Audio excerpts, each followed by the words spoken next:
रविंदर, पहले आप ही बताइए जरा, ये कैसे कैसे हुआ, ये नाराजगी क्या थी और खरगे जी ने कैसे मनाया शैलजा को?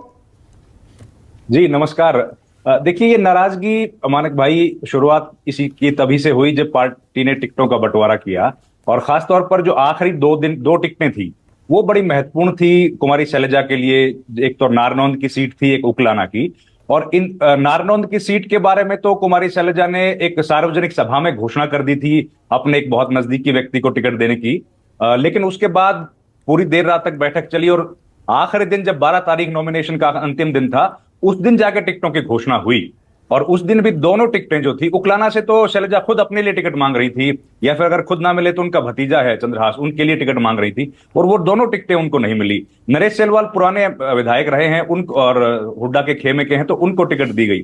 नाराजगी की शुरुआत वहीं से हुई और उसके बाद 8-9 दिन तक लगातार वो प्रचार में नहीं आई। हालांकि अपने कार्यकर्ताओं से मिलती रही, लेकिन सेंट्रल लीडरशिप से भी उनकी कोई बात नहीं हो पाई, भूपेंद्र हुड्डा से भी कोई बात नहीं हो पाई। तो इस वजह से ये कयास लगने शुरू हुए कि वाकई में शैलजा नाराज हैं।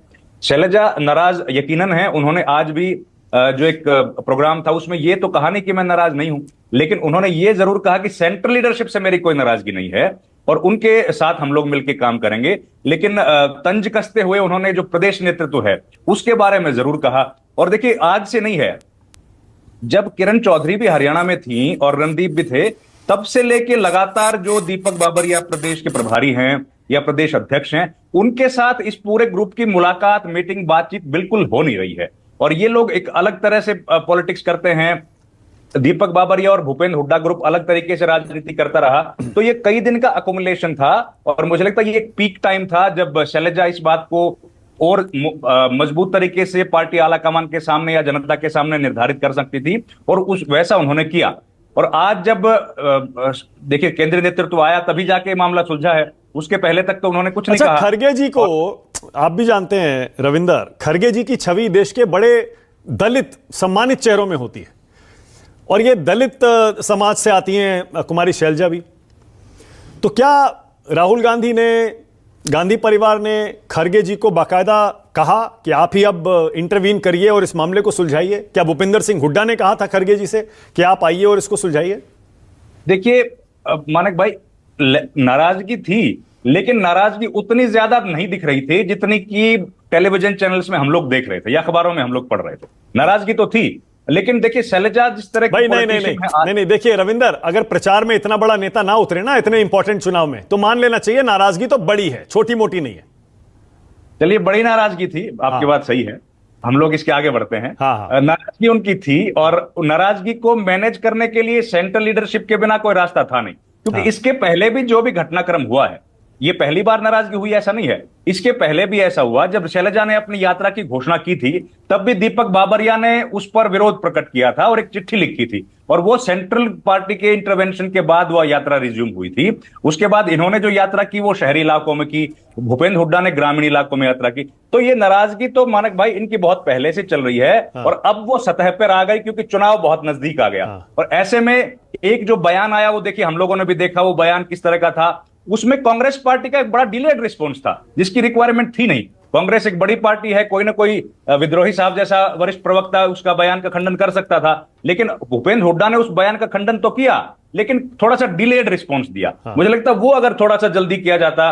और टिकटों के बंटवारे में तो देखिए उनको उतनी ज्यादा सफलता मिली नहीं जितने वो चाहती थी अपने समर्थकों को दिलाना। तो ये तमाम बातें अकुमुलेट हुई। उसके बाद आज जब मल्लिकार्जुन खड़गे आए, और देखिए मल्लिकार्जुन खड़गे हैं, कुमारी शैलजा हैं, ये पिछले 2 पीढ़ी से, शैलजा तो 2 पीढ़ी से लगातार कांग्रेस की राजनीति करती रही हैं। जिन पदों पर खुद शैलजा हैं उन तमाम पदों पर इनके पिताजी रहे हैं पहले। तो उस लिहाज से कांग्रेस पार्टी के तमाम बड़े नेताओं के साथ इनके वैसे ताल्लुकात हैं पारिवारिक, और इस वजह से उनको मनाना, उनको समझाना थोड़ा सा आसान रहा होगा।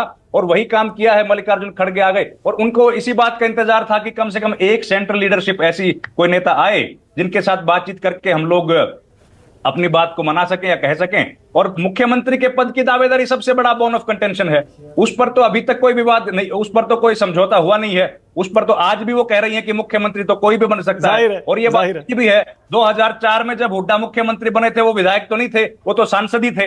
तो ये रास्ता आज उनके लिए भी खुला है। परिस्थितियां 2005 वाली दोहरा रही है मानक भाई। हाँ। उस वक्त भी बड़े नेता जो थे, उस वक्त भी बड़े नेता चौधरी भजनलाल थे, लेकिन सांसद भूपेंद्र हुड्डा को मुख्यमंत्री बना दिया गया था। आज बड़े नेता भूपेंद्र हुड्डा हैं और भविष्य हम लोग देखते हैं क्या आप होगा। बड़ी बात कह रहे हैं बड़ी बात कह रहे हैं। आप कह रहे हैं संभावना यह है कि कुमारी शैलजा को सीएम बनाया जा सकता है अगर कांग्रेस जीती तो।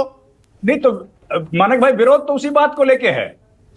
टिकटों का बंटवारे को तो मैनेज कर सकते हैं, लेकिन मुख्यमंत्री की कुर्सी ही तो है जिसके ऊपर पूरा विवाद है। इसके अलावा नहीं क्या नहीं है? नहीं देखिए, वो तो ठीक 21%। है, वो तो सही है, लेकिन अगर इसको हम हरियाणा से बाहर निकाल कर देखें तो क्या देश में भी इंपॉर्टेंट मैसेज देने की कोशिश कांग्रेस कर सकती है क्या कि भूपेंद्र हुड्डा की जगह एक दलित को सीएम बना दे?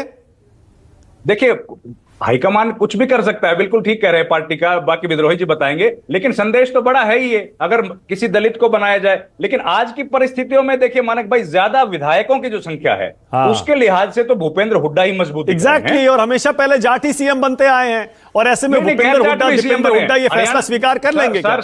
सर हरियाणा में गैर जाट खूब मुख्यमंत्री बने हैं। नहीं, पहले मुख्यमंत्री गैर जाट, दूसरे मुख्यमंत्री गैर जाट, और उसके बाद भी कई मुख्यमंत्री बने। सबसे लंबे वक्त भजनलाल मुख्यमंत्री रहे, गैर जाट पे। आप सही कह रहे हैं, और लेकिन मैं कांग्रेस कह रहा हूं से ही कांग्रेस के हाल के सीएम देखिए ना, भूपेंद्र हुड्डा देखिए, हम हाँ, बीजेपी हुड्डा। ने गैर जाट की पॉलिटिक्स की, वो अलग बात है, जब वो पंजाबी खट्टर को लेके आए थे, उसके बाद नायब सिंह सैनी ओबीसी। लेकिन अगर दलित चेहरे की तरफ कांग्रेस जाती है तो जाहिर है एक बड़ा दाव ये हो सकता है